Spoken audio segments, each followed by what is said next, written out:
Bienvenue pour cette web conférence de la rentrée pour Women by Neoma Alumni. C'est avec grand plaisir qu'on participe à l'édition Engage for Positive Impact, qui nous tient particulièrement à cœur chez Women by Neoma Alumni parce que nous essayons de contribuer, on va dire humblement, à l'ODD numéro 5 de l'ONU, qui est l'égalité des sexes. Donc, on est plutôt fiers de porter haut les couleurs de Engage for Positive Impact en tant qu'alumni. Aujourd'hui, toute l'équipe de pilotage de Women vous a concocté une belle rencontre avec un témoignage inspirant, celui de Florence Trouche, que vous connaissez peut-être, qui est diplômée de Neoma, qui est également Business Director chez Facebook France. Et on est super contente qu'elle soit à nos côtés. Alors, elle ne va pas tarder à arriver, je pense, elle est un petit peu en retard. Mais auparavant, en fait, on voulait vous donner quelques mots sur Women. Alors, il faut que je partage mon écran. 2 petites secondes. Avant, Women, c'était Neoma au féminin, je ne sais pas si vous vous souvenez, et qui est devenu Women finalement au tout début de l'année.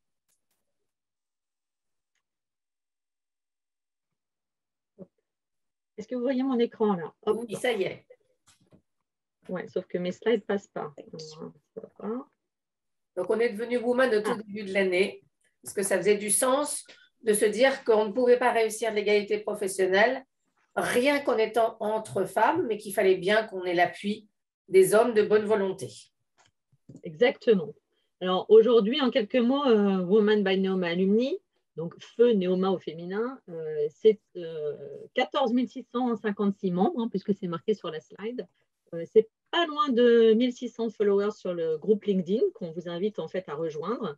Et effectivement, comme le disait Sylvie, la raison d'être en fait de Women, c'est vraiment d'être un réseau mixte de femmes et d'hommes diplômés de Neoma qui agissent vraiment ensemble de manière très concrète pour faire de l'égalité professionnelle une réalité dans nos entreprises, puisqu'en fait, on est tous à des postes plus ou moins clés, on va dire, dans tout type d'entreprise grâce à notre grand réseau Neoma. Donc, on a cette belle responsabilité. On a, donc là, aujourd'hui, en fait, dans l'équipe de pilotage, il manque même une personne. Vous avez donc moi-même, Alexia, Sylvie et Clémence, qui vient juste de nous retrouver, puisqu'elle a déjà été membre de l'équipe de Neoma au féminin par le passé. Tout à fait. Et on a le plaisir d'avoir une marraine que vous avez certainement déjà croisée, qui est Ángeles Garcia Poveda, qui est la présidente du groupe Le Grand. J'ai laissé tout seul.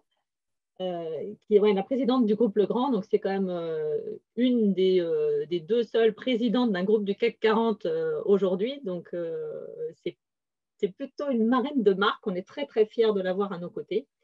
Et cette année, en fait, on vous a conçu un programme que l'on espère inspirant et aux petits oignons, avec 4 types d'événements.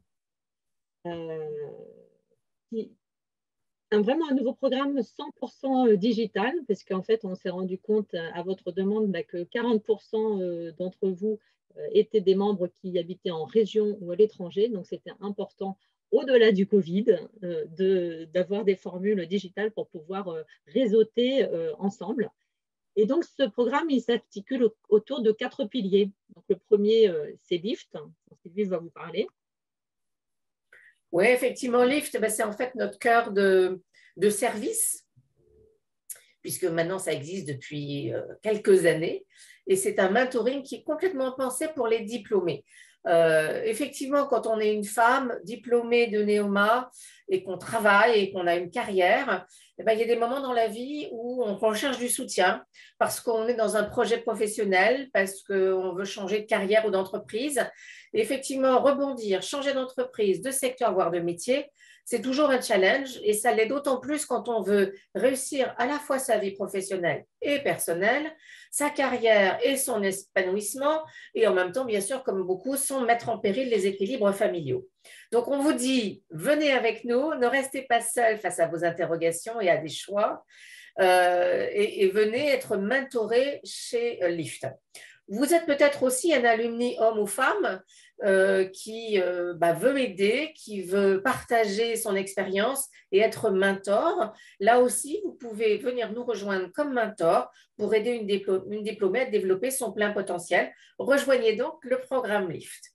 Vous allez voir que si vous êtes intéressé par ce que je vous dis, par ce qu'on vous présente, n'hésitez pas à me mettre dans l'onglet Converser durant le moment où on vous parle.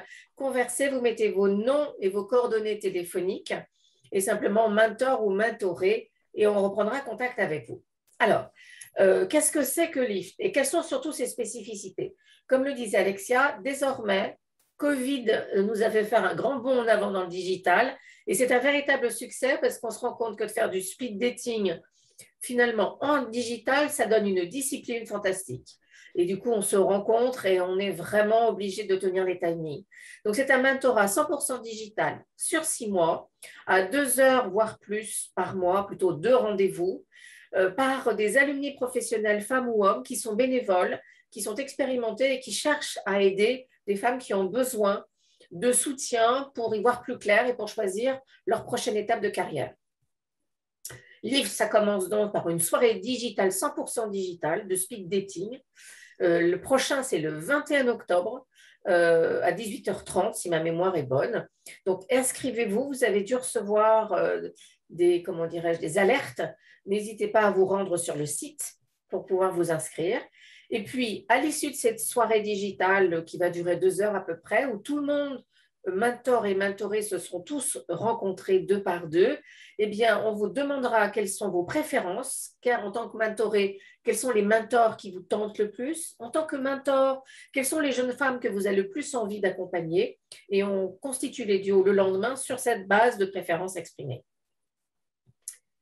On ne vous laisse pas juste là. On vous accompagne. On vous accompagne comment? On vous accompagne d'abord en ayant une session pour les mentorés d'accompagnement sur quel est leur rôle et leur posture dans le programme, parce qu'effectivement, on n'est pas là juste en attente, on est très proactif quand on est mentoré. Deuxièmement, on vous fait participer en tant que mentoré au bout d'un mois et demi, à des sessions de Lift Me Up, qui sont des sessions qui vous permettent entre vous de pratiquer votre pitch et de pratiquer aussi la critique constructive et l'écoute bienveillante. Et quand vous êtes mentor, vous êtes aussi accompagné avec au bout de 3 semaines, 1 mois, après le démarrage du programme, on vous fait une séance de speed co-développement de façon à ce que si vous avez des petites difficultés pour vous repérer, pour vous mettre en route avec votre mentoré, eh bien, faites les résoudre avec vous, entre mentors. Et puis, à l'issue, vers la fin du programme, vous avez une session d'échange de best practice. On en a fait il n'y a pas très longtemps qui a été pleine de succès, où en fait, on se donne des trucs et astuces et on partage de façon à ce que si vous voulez recommencer à être mentor, vous soyez encore plus riche et plus sûr de vous. Donc, en bref, LIFT, c'est quoi? C'est 2 sessions par an, octobre et mars. Les inscriptions sont complètement gratuites pour les mentors et pour les mentorés aussi, à condition, bien évidemment, que vous ayez adhéré à Neoma Alumni. C'est complètement normal, si vous voulez, parce que vous demandez à un alumni de vous consacrer bénévolement du temps. Donc, le minimum, c'est effectivement de faire partie de l'association. On fait tout en digital sur LIFT parce qu'effectivement, ça permet de se connecter partout en France et à l'international avec tout le monde, avec qui qu'on soit, avec n'importe quel mentor et mentoré. Il suffit d'un ordinateur et d'une connexion Internet. La prochaine date de candidature, osez avant le 4 octobre, c'est la date de clôture des candidatures et le nombre est limité puisqu'il y a une dizaine de duos qui peuvent être constitués. On ne peut pas, si vous voulez, faire du speed dating le 21 octobre à 40. Donc, pour le 4 octobre, n'hésitez pas à faire acte de candidature. Je vous rappelle, là, à l'issue de cette petite présentation LIFT, si vous voulez donc converser, indiquez vos noms et coordonnées de façon à ce que je puisse vous recontacter. Rejoignez la communauté LIFT, laissez vos coordonnées et puis on va avoir un nouveau module très prochainement qui va être spécial entrepreneuse et que l'on est en train de concocter avec en fait, le club qui concerne tout ce qui est la création d'entreprise. Voilà. Alors, en plus de LIFT, on va vous proposer 2 rendez-vous mensuels. Le premier qui est tout nouveau, qui s'appelle le Women's Café. Ce sera le premier mardi midi du mois. C'est en gros 45 minutes plus 15 minutes de questions-réponses avec des invités de marque, des alumnas et des alumni, rôle modèle féminin ou des champions de l'égalité homme-femme. La première édition aura lieu en anglais le 9 novembre et sera avec une invitée exceptionnelle qui est le docteur Kamel Oti Obé. On ne vous en dit pas plus pour l'instant, mais franchement, ce sera un rendez-vous qui vaudra vraiment la peine de se connecter.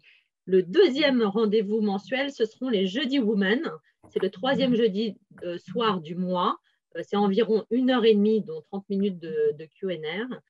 Et là, on est vraiment en mode conférence table ronde à parité, avec un thème cette année qui est vraiment Equality for Success. On veut vraiment partager les best practices de comment on fait en entreprise pour amener l'égalité et la performance avec ça. Et donc, je rebondis donc sur les différents événements annoncés par Alexia et Sylvie. Je suis très contente d'ailleurs que le programme Lift continue parce que j'avais participé à la première édition en 2017, il me semble. Donc voilà, en tant qu'organisatrice, je vois que ça a pris de l'ampleur depuis, donc c'est super. Et donc moi, j'ai rejoint les équipes de nouveau de Neoma au féminin à l'époque. Donc, je m'habitue au nouveau nom Women pour lancer en fait un podcast. Donc c'est un podcast où je donnerai la parole à des hommes et des femmes de talent qui agissent au quotidien pour transformer positivement nos entreprises, notre société. Donc, on a hâte de vous les faire découvrir et puis vous serez bien évidemment informés du lancement du premier épisode de ce podcast. Et si vous avez en tête des femmes, des hommes du réseau Neoma que nous pourrions interviewer, n'hésitez pas à nous en faire part et à nous recontacter pour nous les transmettre. Et je donne maintenant donc, la parole à Alexia et à Florence qui va nous parler de ses convictions et de toutes les bonnes pratiques mises en place au sein de Facebook. Donc, à vous, mesdames. Super. Merci Florence d'être parmi nous ce soir et d'avoir accepté de participer. Bonsoir à toutes, bonsoir Alexia. Salut Florence. Salut. Alors, on va passer à peu près 40 minutes ensemble. Une demi-heure, on va dire, d'interview et puis 10 minutes de questions-réponses. Ouais. Donc, vraiment, je dis à tous nos participants de bien écrire leurs questions dans l'onglet Q&A, questions et réponses, et pas le discuter pour qu'on puisse bien facilement les sélectionner. Et après, c'est parti. Alors, Florence, quelques mots pour te présenter. Tu es diplômée de Neoma, 90, j'ai le droit de le dire. Tu as été parmi les pionnières du numérique, viennent notamment la communication digitale et le CRM, à une époque où on n'en parlait pas beaucoup. Depuis 2014, tu es Business Director chez Facebook France et avec tes équipes, tu développes des stratégies digitales qui sont innovantes pour les marques, pour les enseignes. Tu es d'ailleurs reconnue, chapeau, comme l'une des 100 personnalités les plus influentes de la tech en France, industrie qui est porteuse mais qui n'attire pas encore assez de femmes. Hein. Et d'ailleurs, tu es la troisième de ce classement qui n'en compte que 21 sur 100. Et 21%. Il faut qu'on fasse quelque chose. Alors, tu es également une femme engagée en faveur de l'autonomie économique des femmes et d'une meilleure représentation des femmes au sein des comités de direction. Hein, rappelons qu'elles ne sont que 15% pour l'instant. Et tu nous expliqueras tout à l'heure d'ailleurs comment tu accompagnes très concrètement les équipes au sein de Facebook. Mais avant cela, Florence, ce que je voudrais qu'on fasse, c'est qu'on revienne sur ton parcours, hein, que tu nous racontes comment tu es devenue cette femme du digital et quels ont été pour toi les moments clés et les leviers de réussite. Alors, en fait, moi, merci Alexia pour le rapide portrait dont je suis effectivement fière de porter haut les couleurs des femmes dans le digital parce que, comme tu l'as dit, on n'est pas beaucoup. Or, c'est un domaine d'innovation. Or, c'est un domaine d'invention. Or, s'il n'y a que des hommes qui majoritairement créent les produits, les intelligences artificielles et les algorithmes, ça sera encore un monde biaisé. Donc, c'est la représentation des femmes dans le monde des technos est hyper importante et pas assez nombreuse et hyper importante. Donc, je suis ravie chaque fois de rappeler que c'est un monde d'innovation. Alors, moi, j'ai eu une chance incroyable, c'est maman, quand j'avais 14 ans, je me rappelle encore l'endroit où elle m'a dit surtout ne dépend jamais de personne. Donc ça, c'est quelque chose qui qui m'a permis de toujours avoir cette liberté de décider et de faire des choix personnels qui ont été très forts, mais d'avoir la liberté de le faire parce que je m'assume financièrement depuis que j'ai commencé à travailler. J'ai toujours été capable de vivre seule et quand il m'est arrivé des crises de couple et que j'ai divorcé, de ne pas avoir à changer mon rythme, ni mon niveau de vie, ni me poser les questions de qui allait s'occuper des enfants. J'ai toujours choisi de pouvoir le faire seule. Donc ça, c'est une énorme liberté. Sincèrement, je ne vois pas les contraintes. C'est une énorme liberté que maman m'a donnée avec cette phrase « ne dépend jamais de personne ». Ensuite, moi, j'avais un copain justement de Rouen, de ma promo. Enfin, il est toujours là. C'est toujours un très bon pote. Et qui m'a dit « mais toi, tu veux le pouvoir, ça se voit, tu veux le pouvoir, tu es toujours en train de grimper, tu passes de poste en poste. Non, pas du tout, ce n'est pas le pouvoir que je veux, c'est sur l'autonomie totale. En fait, ça corrobore aussi l'autonomie et l'indépendance financière, économique. J'aime bien pouvoir prendre mes propres décisions et j'aime bien ne pas avoir à les expliquer à 15 milliards de personnes au-dessus de moi. J'aime bien prendre en main mon destin. Et mon destin, c'est aussi celui de mes équipes. Donc, c'est comme ça que je me suis retrouvée très vite patronne d'une agence. J'avais 30 ans, je ne me rendais même pas compte de ce que ça voulait dire de se retrouver avec 70 personnes à piloter, avec plus de 20 millions d'euros de marge brute, avec des problématiques qui n'étaient pas uniquement des problématiques stratégiques, imaginer des stratégies, parce que je savais le faire, mais qui étaient des problématiques de gestion d'une entreprise, de gestion humaine, de politique interne. C'était dans le groupe Havas, donc ça apprend beaucoup. Donc, le digital, j'y suis arrivée via mon métier de communicante parce que j'ai toujours été drivée par l'innovation. Donc, en fait, c'est de step by step. Du CRM, je suis passée à Internet, mais on est en 95, là, je vous raconte, je vous parle d'il y a plus de 20 ans, 25 ans. Ensuite, j'ai pris la direction générale d'Isobar, qui était une agence, qui est toujours d'ailleurs une agence de création digitale, mobile, sociale, et c'est comme ça que Facebook m'avait repéré, puisque j'avais un parcours CRM et digital et que j'étais une femme, et ils sont venus me chercher en 2014.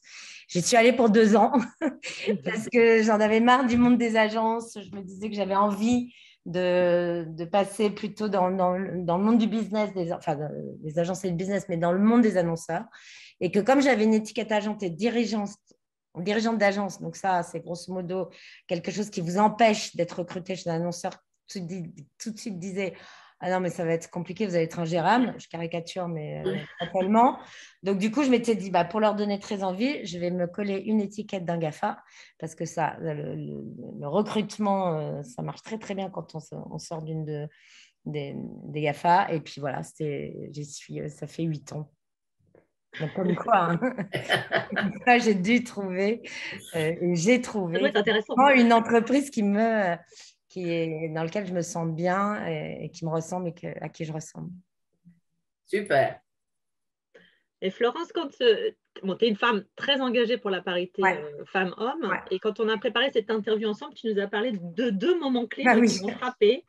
Tu as pris conscience de tes propres biais à toi et de l'impact que tu pouvais avoir parce que finalement, tu t'es rendu compte que tu étais un rôle modèle et que finalement, l'image que tu avais, en fait, ce n'était pas un rôle modèle, justement. Voilà.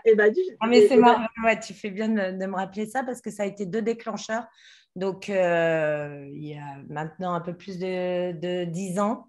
En fait, il y en a eu 2 à peu près au même moment. Il y en a eu un, c'était une jeune femme de mes équipes avec qui je travaillais, vraiment beaucoup plus jeune que moi, mais vous savez, parfois on se prend beaucoup d'affection pour des jeunes, on se trouve qu'elles nous ressemblent et on a envie du coup de les accompagner encore plus que d'autres. Donc, elle faisait partie de ce type de nana. Et un jour, elle me dit, non mais attends, Florence, il y a un truc, moi, je ne veux jamais te ressembler et je ne veux pas avoir la vie que tu as. Tu as 3 enfants, tu les vois jamais. Elle ne savait pas, hein.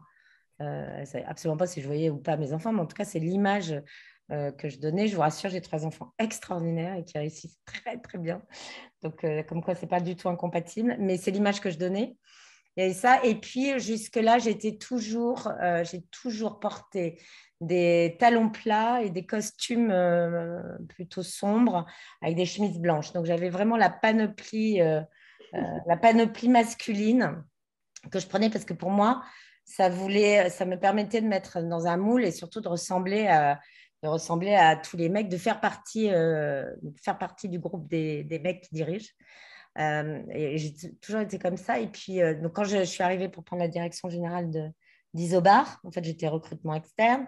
Et Isobar, c'était une accumulation, en fait, ça n'existait pas encore vraiment. C'était une accumulation de 9 entreprises, toutes fondées par des mecs, donc c'était en général plutôt des binômes, tous entrepreneurs. Donc, le premier codir d'Isobar, donc je me retrouve la seule femme. Donc, il y en a un qui, vous savez, les blagues là, celles auxquelles il faut qu'on rit, auxquelles je ne ris jamais, qui m'a dit « Ah, super, ça y est, enfin une femme au COMEX d'Isobar, on va pouvoir enfin avoir quelqu'un qui nous fait les cafés. » Bien évidemment, derrière, c'est waf, waf, waf, je rigole.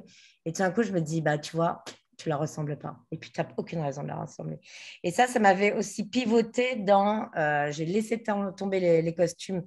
Je n'en mets que quand j'ai envie d'en mettre et quand ça me plaît de m'habiller comme ça un matin. J'ai repris ma féminité parce que je suis très féminine. J'aime ce qu'on dégage. J'aime notre capacité à nommer les choses. J'aime pouvoir mettre mes talons de 12 et courir quand même parce que ça me fait marrer. J'adore la mode, je suis passionnée de mode et donc je me suis reprise en fait, je crois que ce jour-là, je pense que la Florence que vous connaissez maintenant, elle est née quelque part ce jour-là. C'est top. Bon, et quand on pense à Facebook, ouais. Parce que Facebook, c'est quand même le mastodonte du digital, la méga GAFA.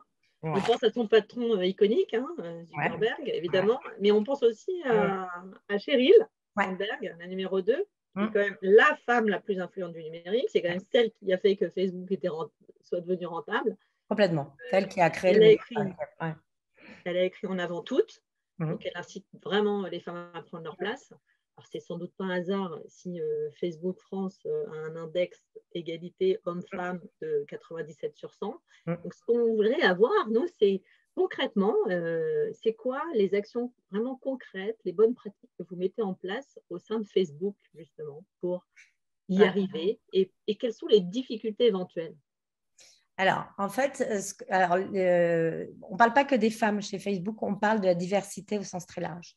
Donc, c'est les femmes, c'est les représentations des minorités raciales, donc les blacks, les hispaniques, c'est les vétérans aux US, c'est les handicapés. Il y a une stratégie au cœur de la réflexion de l'entreprise qui est autour de la diversité et l'inclusion parce qu'il y a plus de 3 milliards de personnes qui se connectent tous les jours, dans tous les mois sur une des applications de l'entreprise Facebook. Et si on n'est pas nous-mêmes le miroir de l'humanité, on ne pourra pas offrir un service qui soit adapté à cette humanité. Donc, c'est exactement ce que je disais en amont, c'est que quand une intelligence artificielle résonne avec les biais qui existent, et je vais parler des freins après, mais encore longtemps, si c'est un homme qui la programme, une femme en blouse blanche, ça va être une infirmière, et un mec en blouse blanche, ça va être un docteur. Et du coup, toute l'intelligence artificielle va recracher ces stéréotypes. Donc, on est très, très conscient de notre rôle dans le monde et on est très conscient des biais qu'inclut l'absence de diversité. Vous savez que le monde de la tech, c'est beaucoup plutôt des hommes favorisés et blancs. Donc, ça, c'est au cœur du projet d'entreprise. Ça a commencé effectivement très fortement par les femmes. On est une des boîtes dans les technos les plus en amont sur la promotion des femmes dans toutes les strates de l'entreprise. Et comme tu dis, tu parles de Sheryl, mais notre patronne monde du business, c'est aussi une femme. Notre patronne Europe, c'est une femme. La patronne, il y a énormément de femmes. On est énormément de femmes patronnes d'entreprise Facebook. Et ça, pourquoi ? Parce qu'il y a déjà quelques pratiques qui sont les suivantes. La première, c'est que, en fait, pour proposer un job chez Facebook, quel que soit le poste, y compris les postes d'ingénieurs et de chercheurs. Donc, pour eux, c'est encore pire que pour nous. Vous ne pouvez pas faire une offre d'emploi à quelqu'un si vous n'avez pas eu 2 femmes dans les panels.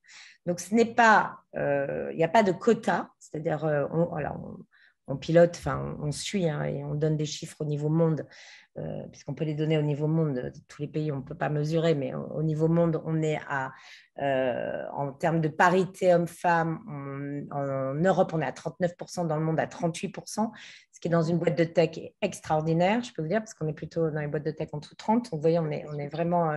et ça, donc il n'y a pas de quota, mais on ne peut pas faire une offre de job s'il n'y a pas eu 2 femmes dans le panel. Il n'y a pas eu au moins 2 femmes qui ont passé les entretiens. Et ça, c'est monitoré, c'est contrôlé. Donc ça, c'est déjà, ça permet d'augmenter la diversité. Mais quand on parle de diversité en inclusion, tu as le recrutement, puis tu as aussi se sentir bien, se sentir accepté, parce que c'est hyper important aussi de conserver ces femmes au sein de l'entreprise, notamment dans les métiers d'ingénieur. Donc là, on a des groupes Womanat dans tous les bureaux du monde entier chez Facebook. Il y a des groupes Womanat qui se réunissent et qui discutent entre elles, qui se soutiennent. Donc en France, on a un groupe très actif chez Facebook Paris. On fait alors…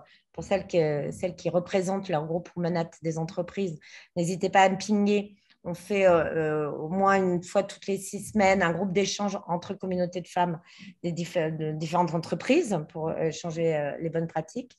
Donc, il y a ce collectif qui est visible. Il y a une fois par an une grande journée dédiée aux femmes par région où les hommes ne sont pas invités, ou en tout cas sont invités ceux qu'on appelle les alliés. Et ça, c'est volontaire. C'est volontaire parce qu'il y a des groupes de parole. Il y a des choses que l'on se dit quand on est entre femmes et que l'on ne se dit pas quand il y a un homme. Je ne dis pas qu'il ne faut pas les hommes, hein, et je vais vous expliquer comment nous, on les embarque dans l'aventure. Mais on a vraiment volontairement, et c'est très visible, en interne, cette journée dédiée aux femmes. Ensuite, les freins, c'est quoi? Les freins, c'est les stéréotypes. C'est les biais, et les biais culturels, ils sont hyper puissants. Alors, notamment dans des sociétés comme les nôtres, je ne parle pas d'entreprise, je parle par exemple de la France, Europe du Sud, on est quand même une culture très traditionnelle.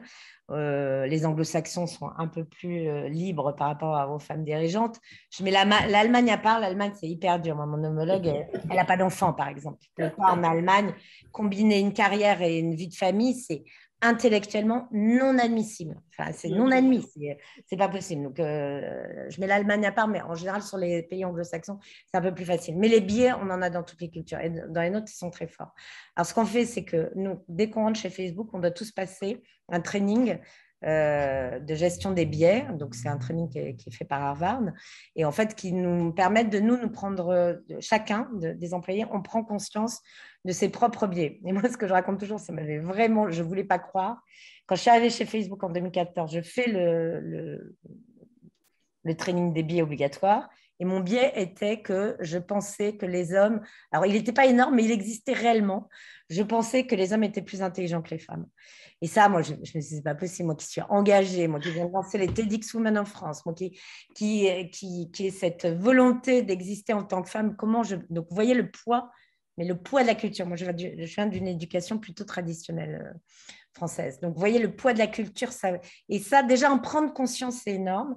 Ensuite, nous, tous les managers, tous les directeurs, tous les leaders, on fait un training par an qui est renouvelé tout le temps sur gestion d'inclusion. Donc, on nous fait comprendre ce que ça veut dire d'être une minorité dans une entreprise, le vécu. Donc, il y a énormément de training. Et enfin, on a Be the Ally, donc soyez l'allié.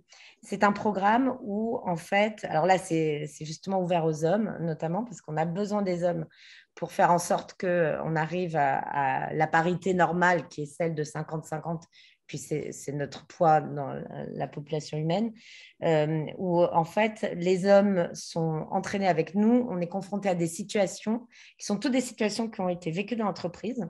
Donc, ça peut être une femme qui rentre de congé maternité, qui ne retrouve pas son poste, une femme qui se fait piquer son projet enfin l'ownership du projet dans une réunion. Alors ça, c'est ça c'est le truc, moi, pour le coup, j'en suis maintenant très consciente. Quand dans une réunion, je vois qu'il y a une femme qui ne parle pas alors que je sais qu'elle a travaillé sur le projet, je lui donne la parole. Je dis, vas-y Marie, raconte-moi parce que je sais que tu as bossé là-dessus.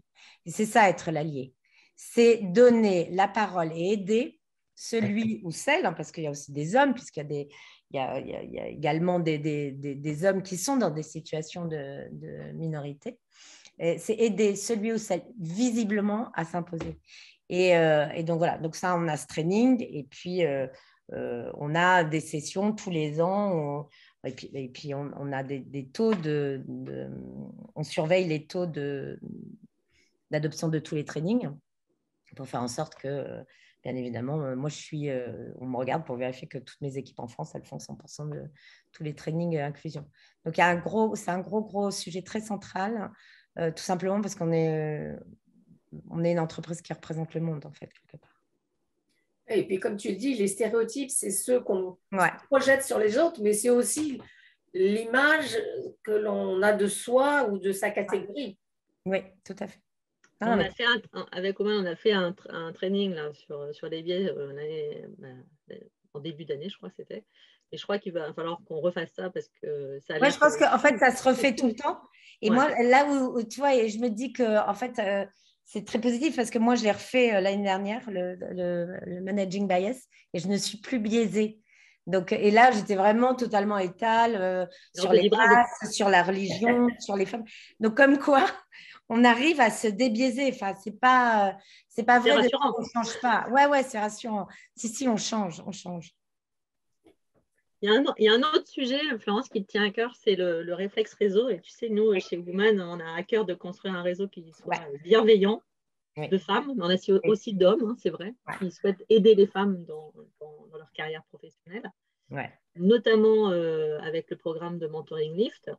Mais on se rend compte que les femmes, elles n'ont encore pas tout à fait le réflexe réseau. Donc, il y en a certainement là, parce que je ne sais pas dans les participants combien il y a de femmes, mais est-ce que tu as un conseil à leur donner? Ouais. Alors, le réseau, c'est hyper important, mais il faut…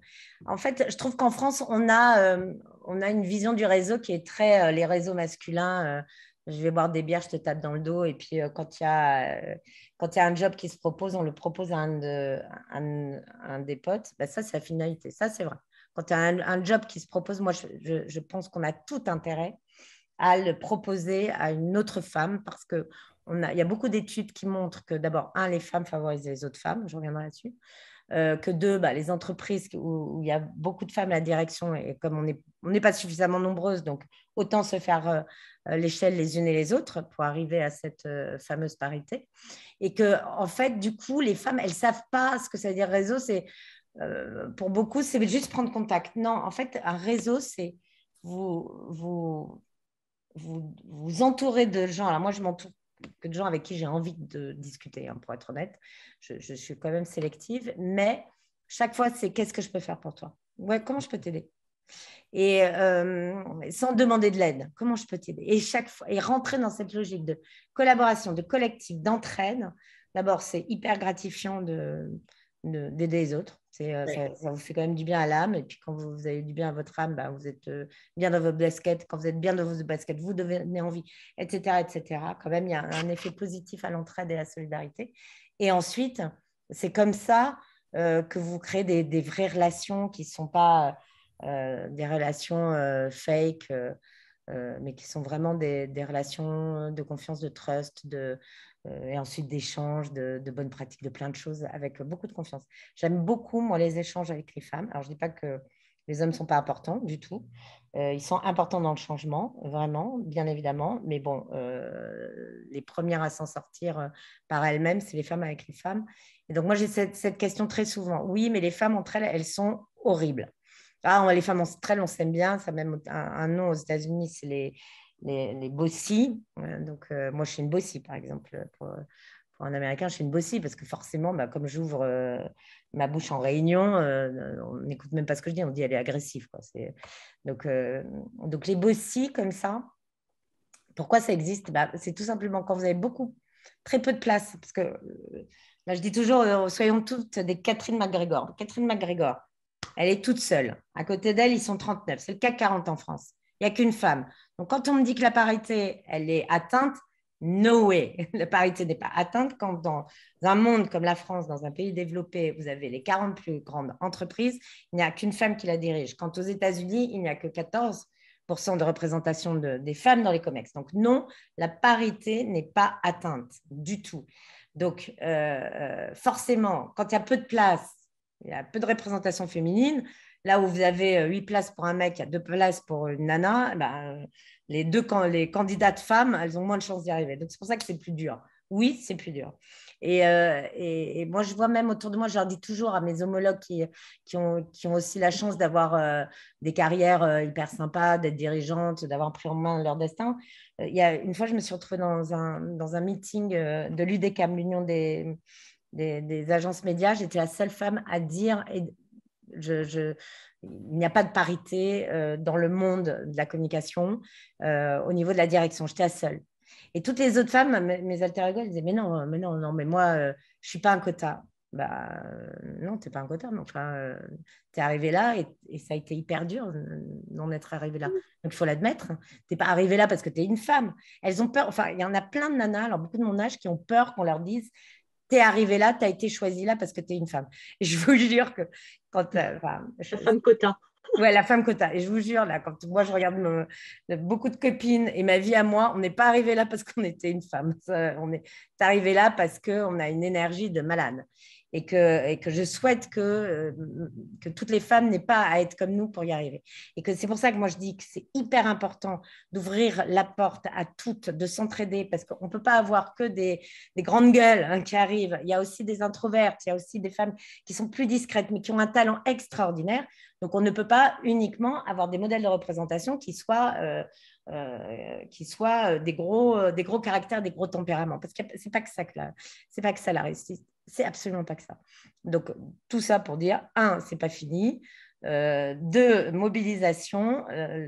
3, sororité. Oui, les hommes, c'est bien. Moi, j'ai plein de mecs autour de moi qui disent, mais je suis féministe parce que j'ai des filles, ou ma femme est féministe. Donc, c'est bien. Non, mais sincèrement, il y a plein de bonnes volontés et c'est super.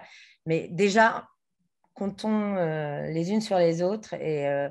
Et moi, j'ai la chance d'avoir vécu, pas forcément ça, mais d'avoir vu autour de moi des belles chaînes de solidarité et d'en voir de plus en plus. Vraiment.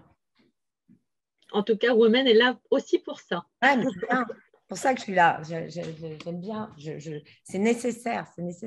Vous avez la chance de faire partie, on a la chance de faire partie d'un réseau d'anciens. On a la chance d'avoir, en plus, dans le réseau d'anciens, un réseau dédié aux femmes. Donc, c'est et ce que tu mentionnais tout à l'heure, le plaisir d'aider. C'est quelque chose, enfin, on a du mal à se l'imaginer tant qu'on ne l'a pas fait. Et c'est ce que nous disent tous les mentors. C'est-à-dire qu'ils ont trouvé un plaisir fou, en fait, à aider, à soutenir, à faire avancer. Ouais, je suis d'accord. C'est vraiment. Non, c'est comme c'est comme aider, c'est comme faire grandir ses enfants. Moi, je trouve qu'aider quelqu'un, c'est la même satisfaction. Ouais. Et puis il y a plein de très très beaux profils en fait. Nous, tu vois, on secoue un petit peu le réseau, mais il y a plein de carrières et de rôle modèles qui ne mettent pas en avant et qu'il faut qu'on aille chercher. Elles ne se mettent pas en avant. Elles ne se mettent pas du tout en avant. Et moi, je vois, quand on dit qu'on va chercher, qu'on va 2 femmes dans les panels, il nous faut 9 coups de fil en moyenne. Quand il faut un coup de fil pour qu'un mec nous réponde, quand on cherche une nana, parce qu'on fait de la recherche active sur des profils qu'on repère qui nous intéressent. En moyenne, il faut l'appeler 9 fois. La personne, la femme, quand elle n'est pas en recherche d'emploi, parce qu'elle n'ose pas se mettre en avant, parce qu'on est d'une loyauté, d'une fidélité plus forte à une entreprise qu'un homme, parce qu'il y a surtout un frein, le plafond de verre, parce que les femmes sont en fait, votre plus gros ennemi, c'est vous-même. Hein, ça, il faut vraiment en être conscient de ça. Et que ce plafond de verre fait que quand on va vous chercher sur un poste qui est au-dessus du poste que vous avez, en général, on va vous chercher justement parce que tout le monde se dit, c'est une façon de progresser. Donc, c'est logique et normal qu'on vienne vous proposer d'aller un cran au-dessus de là où vous êtes. Et bien, une femme, elle va se dire non si elle ne pense pas qu'elle a 95% des skills. Et ça, il y a des études partout. Et c'est dans tous les pays. Et c'est dans toutes les cultures. Un homme, il lui a 35% des skills, enfin, des compétences pour le job, il y va. Donc c'est pour ça qu'il faut vraiment aller chercher, faire parler, dire oui, ton témoignage est important. Oui, raconte ta vie. Oui, raconte ce que tu as vécu. Oui, c'est important parce que les femmes ne le font pas naturellement. D'abord, on croit toutes que ce qu'on a vécu n'est pas intéressant. Exactement. C'est pour ça qu'on va faire les Women's Café. Exactement. Exactement. Deux petites questions, Florence, avant de laisser la parole à nos participants. En plus de ta belle carrière, tu disais toi-même, tu as eu la charge d'élever 3 enfants, Ouais. 2 filles, un garçon. Oui.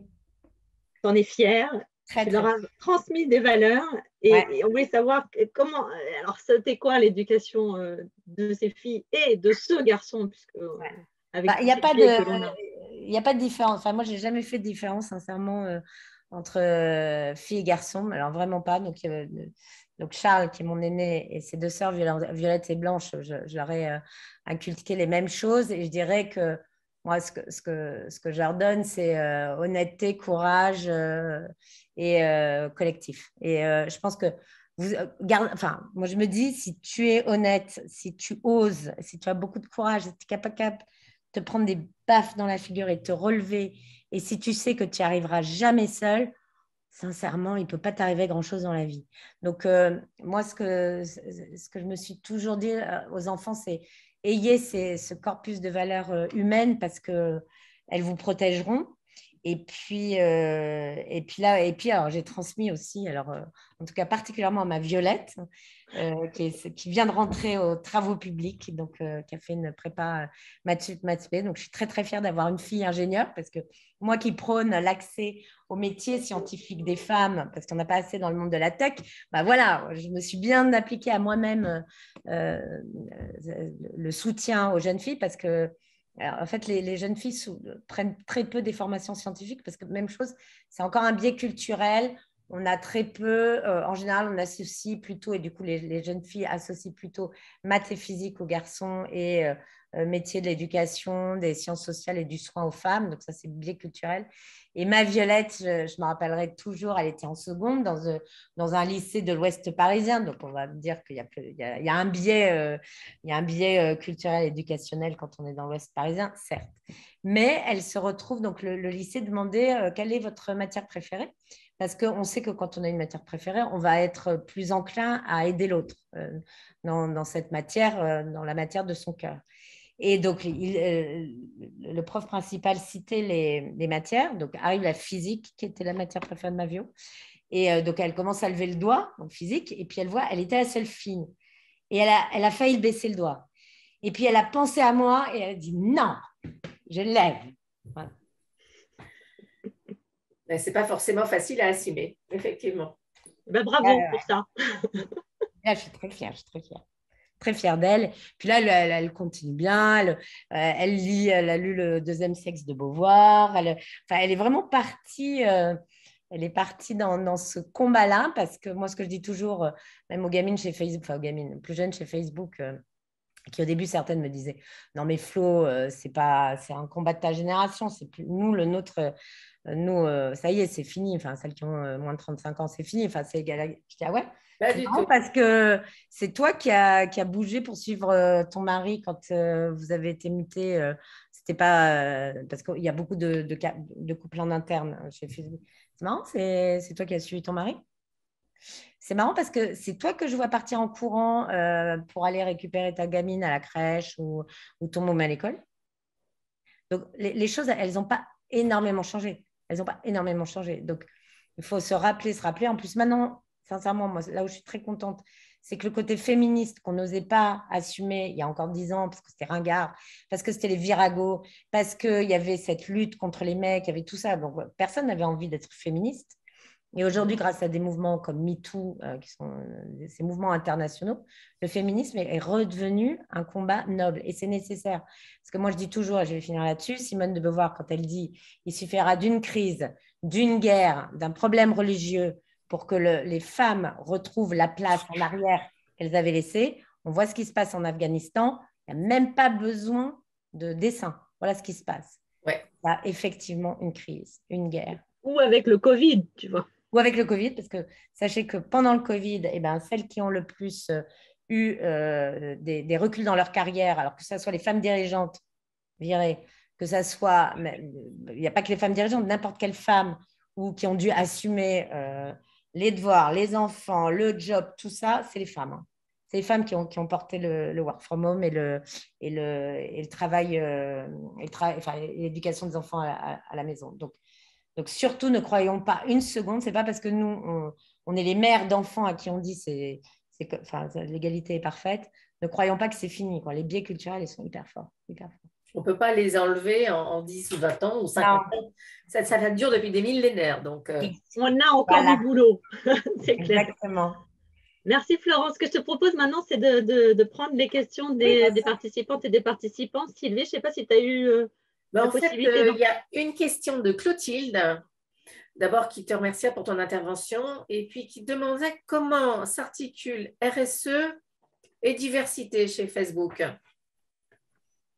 Alors, en fait, nous, les gros sujets de RSE, c'est ce qu'on appelle sustainability chez nous. Donc, c'est tout ce qui est empreinte carbone de l'entreprise. Alors, il y a ça aussi, la sustainability, c'est un énorme sujet. En fait, il y a plusieurs équipes qui sont en charge au niveau global de ces sujets. Donc, par exemple, on a un Chief Diversity Officer qui rapporte directement à Sheryl Sandberg, le numéro 2. On a un Chief of Sustainability qui rapporte directement également dans l'équipe, enfin, lui, pour le coup, dans l'équipe de Zuckerberg. Donc, c'est pris à très, très, très haut niveau dans l'entreprise. Mais je dirais que les très, très grands sujets, c'est le climat, c'est la diversité et l'accès aux minorités à l'emploi. Et puis après, localement, on a plein de sujets que l'on prend en fonction j'allais dire, d'une décision qui est plutôt liée au local. Par exemple, moi, pour la France, j'ai pris l'accès à l'emploi des gens défavorisés. Donc, j'ai tout un programme d'engagement que je pilote, que j'ai créé et avec lequel j'ai plus de 25 personnes impliquées avec moi dans le bureau parisien, où on travaille avec toutes les ONG, toutes les assos d'accès à l'emploi pour les jeunes des banlieues. Et on fait du mentoring. On fait plein de trucs. Donc, je dirais après, au niveau local, c'est à chacun des pays de se dire quel est le rôle, en fait, quelle est la problématique la plus prégnante de mon pays et comment on peut y répondre. Puis après, on a plein d'actions. On a plein d'actions avec les NGOs. Alors, même chose si vous avez des assos que vous voulez former à Facebook, pinguez-moi. On a plein de programmes qui existent. D'accord. J'ai une deuxième question, d'Eva, qui est quel a été, Florence, ton déclic, le moment clé où tu as décidé de mener cette lutte en entreprise? Je dirais que ça a été ce que je racontais tout à l'heure quand ce codir avec des mecs qui me regardaient avec beaucoup de dédain parce que j'avais 2 handicaps majeurs, c'est que j'étais une femme et que j'étais pas une entrepreneuse puisque moi j'ai jamais créé ma boîte, j'ai toujours pris des postes de direction de grosses entreprises. Donc ce regard méprisant et je pense que j'ai eu un sursaut d'estime de moi. Je pense aussi qu'il y a eu un moment donné, donc j'étais moi DG d'Isobar, donc numéro 2 d'Isobar.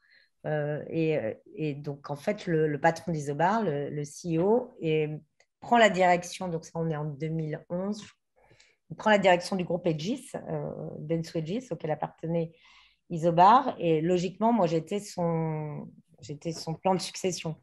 Et donc, il me dit, bon, ben voilà, tu vas devenir, je te propose de devenir CEO d'Isobar. Donc, forcément, recrutement interne, entre guillemets, vous repassez les entretiens, comme dans n'importe quelle boîte.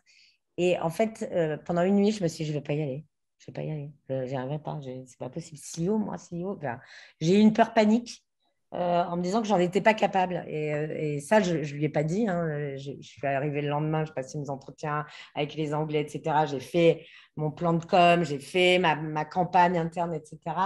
Mais ça aussi, je me suis dit, un mec, il n'aurait jamais fait ça. Un mec, il n'aurait pas passé cette nuit que j'ai passée en me disant, il n'y arriverait pas. Voilà, donc c'est C'est pour ça. C'est vraiment me rendre compte de… comme dans le digital, j'ai toujours eu quasi que des homologues masculins, des pairs masculins. Je les ai regardés fonctionner et je me dis, voilà, il faut fonctionner comme eux. Il n'y a aucune raison, on est pareil. On a le même cerveau. Il n'y a pas de différence. Il n'y a aucune différence de cerveau. Effectivement, écoute, on te remercie pour prononcer le mot féminisme sans aucun complexe et avec beaucoup de volonté et de mesure en même temps, parce que ça paraît parfois difficile à entendre en entreprise.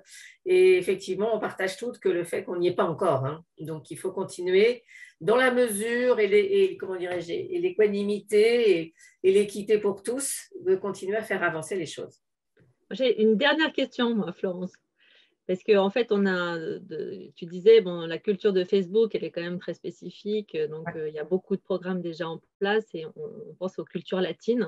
Oui. Toi, comme ça, avec l'expérience que tu as, si tu devais donner un conseil à des managers qui sont dans des entreprises plus latines, tu leur dirais de commencer par quoi? Créer votre groupe de femmes.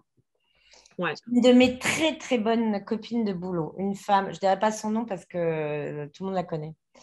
Et elle était comme moi, elle avait des costumes noirs, mais elle beaucoup plus longtemps que moi. Elle n'avait pas eu le déclic. Et chaque fois que je lui disais, allez, viens avec moi, viens, on va intervenir. Parce qu'il faut prendre la parole, il faut raconter auprès des écoles, auprès des jeunes, auprès des start-upers et tout. Elle me disait, mais non, attends, non, moi, Non, elle était dans un grand, grand groupe de la beauté mondiale internationale France, dans un très, très haut, donc au COMEX.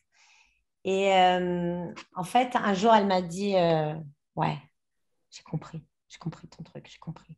Elle a compris quand il y a 3 ou 4 personnes qui lui ont mis des tels couteaux dans le dos parce que c'était une nana elle a vraiment compris. Et premier truc que je lui disais, mais crée ton groupe de nanas. Elle n'osait pas le faire parce qu'elle me dit, là, visiblement, on va voir que je suis pro-femme. Et alors, c'est un souci? Vous voyez, hein, c'est encore vachement ancré. Et alors, c'est un souci que tu sois pro-nana.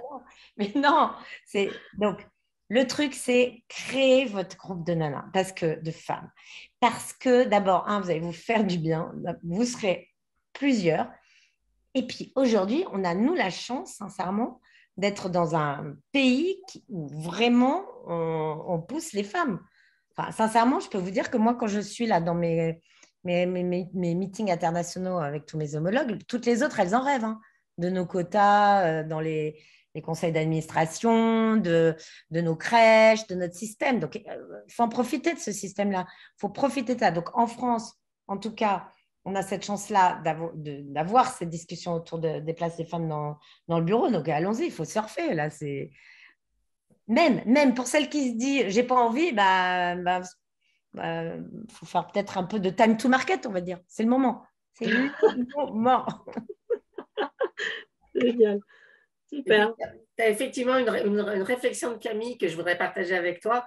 C'est qu'effectivement, on se rend compte que pour beaucoup de femmes, jusqu'à 30 ans, il n'y a pas de souci. Les études que l'on fait sont les mêmes. Tout va bien. Ouais. C'est à peu près à 30 ans que les femmes commencent à réaliser parce qu'elles sont dans un programme où il y a aussi l'envie d'enfant, ou bien tout simplement parce qu'elles commencent à réaliser que les écarts de salaire qui étaient minimes au début commencent à être significatifs. Et je crois que cette réflexion de Camille est très vraie. Je ne sais pas ce que tu en penses et si tu la vis aussi. Complètement. Et vraiment. Et je pense que la maternité, alors là, c'est un autre truc qu'on a mis en place chez Facebook et je pense que toutes les boîtes devraient le faire. Nous, le congé paternité, c'est 4 mois, comme le congé maternité. Voilà. Et ça, c'est le meilleur moyen de parité sur la maternité. C'est le meilleur moyen. C'est que maintenant, je peux vous dire qu'on ne dit plus genre, j'entends plus, hein, c'est une femme en âge d'avoir des enfants. Nous, ils sont tous en âge d'avoir des enfants. Au début, les garçons chez Facebook, ils ne prenaient pas leur congé paternité parce que ça ne se fait pas. Je ne vais pas dire à mes potes que je vais m'arrêter 4 mois. Quoi. Et je peux dire que maintenant, ils le prennent tous parce que d'abord, c'est un besoin, parce que c'est extraordinaire de pouvoir, pour eux aussi, vivre ce moment de proximité très, très forte avec l'enfant. Et moi, ce que j'ai fait, c'est qu'au début, quand on l'a lancé, ils fragmentaient leurs 4 mois. Donc, en fait, ils prenaient 1 mois par-ci, 1 mois par-là. Donc, grosso modo, ça s'appelait prendre des vacances en plus. Oui. Elle dit non, vous prenez 4 mois d'un coup d'un seul, à la naissance de l'enfant, comme les femmes. Il n'y a pas de raison. Pareil. Et ça, je trouve que sincèrement, pour casser ce truc-là, parce que c'est vrai que c'est entre 30 et 35 ans que commence à arriver la fracture. Commence à arriver aussi les nœuds au cerveau. Ouais. Est-ce que je fais un enfant maintenant? Est-ce que ça ne va pas me ralentir ma carrière? Enfin, commence à arriver ces interrogations et ces questionnements. Donc, un, c'est normal de les avoir. Deux, il ne faut pas avoir peur. En enfant, ça n'empêche jamais quelqu'un de mener une carrière. C'est soi-même qu'on empêche de mener une carrière. Donc, il ne faut pas se masquer non plus derrière les enfants. Il ne faut pas se masquer derrière son mec en disant « mais oui, mais il avait besoin que je sois à la maison ». Non, stop, c'est nous notre problème. C'est nous. Donc, vraiment en être consciente de ça parce qu'un enfant n'a jamais empêché de mener carrière. Un partenaire, il faut bien le choisir quand même. je dois dire que Cheryl, elle dit ça et je pense qu'elle a totalement raison. En plus, elle a perdu son partenaire de vie qui est décédé, mais elle disait, mais j'étais avec elle à Sciences Po en 2014, elle faisait la tournée des popotes en France et puis elle est venue avec moi et Métélique Women à Sciences Po. Il y a une gamine de Sciences Po qui lui dit, c'est quoi votre meilleur conseil? Elle a dit, regardez, en ce moment, donc elle était étudiante, pendant les soirées, vous sortez avec le plus beau de la promo, mais pour vous marier, vous prenez le mec qui est dans le forum là, qui est dans l'amphi, aujourd'hui avec vous. Et quel bon conseil. Tellement vrai, quoi. Et donc, c'est vrai que le partenaire de vie ou la partenaire de vie, quand on pense à maternité, je ne dis pas qu'on a besoin d'un partenaire de vie pour réussir, absolument pas, mais quand on pense à famille et maternité, je pense que le partenaire et son acceptation de ce que vous êtes est une grande aide. Ouais, c'est clair. Mille merci Florence pour ton témoignage si inspirant. Merci Florence. Merci à tout le monde pour la participation. N'oubliez pas les prochains rendez-vous Women. Donc la session Lift, candidatée avant le 4 octobre. La prochaine conférence des Jeudis Women, le 14 octobre. On garde encore le sujet en suspense. Et notre premier Women's Café en anglais le 9 novembre avec une invitée exceptionnelle, le docteur Kamel Oti-Obé, que vous allez apprendre à connaître. Voilà, gros bisous. Merci beaucoup Florence, à très bientôt. À très bientôt. Merci Florence. Bonne soirée.